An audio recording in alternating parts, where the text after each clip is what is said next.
2022 সালের 24 ফেব্রুয়ারি ইউক্রেন আক্রমণ করে রাশিয়া এবং এই যুদ্ধের ফলে ইউক্রেনের হাজার হাজার মানুষের প্রাণ গেছে। যুদ্ধের 1000তম দিন পার হলেও জানা নেই কবে শেষ হবে এই যুদ্ধ, এই সংঘাত। যুদ্ধ শুরুর পর দুই দেশের মধ্যে তুরস্কের মধ্যস্থতায় আলোচনা হয়েছে বটে, সরাসরি কোনো বৈঠক হয়নি। এই পর্যায়ে এসে উল্টো সাফল্য অর্জন করেছে রুশ সামরিক বাহিনী। বাকিরা জানাচ্ছেন মনিরুজ্জামান বাবু।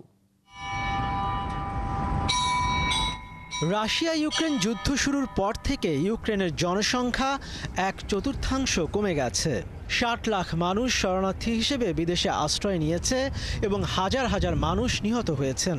পশ্চিমা গোয়েন্দা প্রতিবেদনে বলা হয়েছে উভয় পক্ষেই লাখ লাখ মানুষ হতাহত হয়েছে। দ্বিতীয় বিশ্বযুদ্ধের পর এটি ইউরোপে সবচেয়ে বড় সংঘাত হিসেবে ধরা হচ্ছে। তবে এই যুদ্ধের অবসান নিয়ে আলোচনা এখনও অনিশ্চিত। ইউক্রেনের প্রেসিডেন্ট ভলোদিমির জেলেনস্কি বলেছেন, আগামী বছর কূটনৈতিক পন্থায় যুদ্ধ শেষ করার সর্বোচ্চ চেষ্টা করা হবে। অন্যদিকে গত জুনে প্রেসিডেন্ট পুতিন জানিয়ে দিয়েছিলেন ইউক্রেনকে ন্যাটোতে যোগ দেওয়ার উচ্চাশা বন্ধ করতে হবে আর 4টি এলাকা থেকে তাদের সেনা প্রত্যাহার করতে হবে, কিন্তু ইউক্রেন সেই প্রস্তাব খারিজ করে দিয়েছে। তবে ইউক্রেন যুদ্ধের এই গুরুত্বপূর্ণ পর্যায়ে এসে উল্টো সাফল্য অর্জন করছে রুশ সামরিক বাহিনী।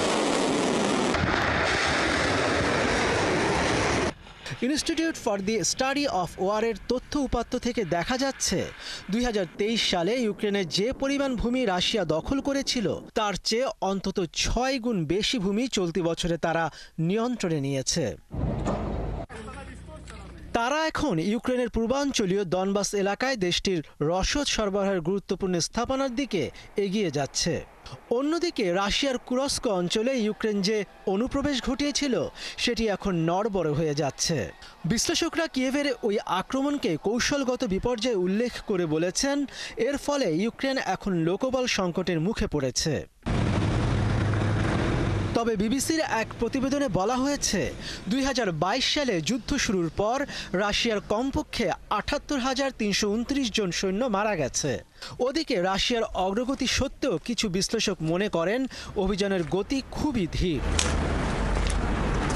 এসবের মাঝেই মার্কিন প্রেসিডেন্ট জো বাইডেনের অনুমোদনের পর প্রথমবারের মতো রাশিয়ার অভ্যন্তরে হামলার জন্য যুক্তরাষ্ট্রের তৈরি দূরপাল্লার ক্ষেপণাস্ত্র ব্যবহার করেছে ইউক্রেনের সামরিক বাহিনী। যুক্তরাষ্ট্রের নতুন প্রেসিডেন্ট ডোনাল্ড ট্রাম্প আসার পর প্রশ্ন দেখা দিয়েছে তিনি এই যুদ্ধ নিয়ে কী সিদ্ধান্ত নেবেন। প্রশ্ন উঠেছে ইউক্রেনকে সামরিক সাহায্য দেওয়ার নীতির আর রাশিয়ার প্রেসিডেন্ট পুতিনের বিরুদ্ধে ঐক্যবদ্ধ ফ্রন্টের ভবিষ্যৎ কী হবে তাই নিয়ে। মনিরুজ্জামান বাবু, ৭১।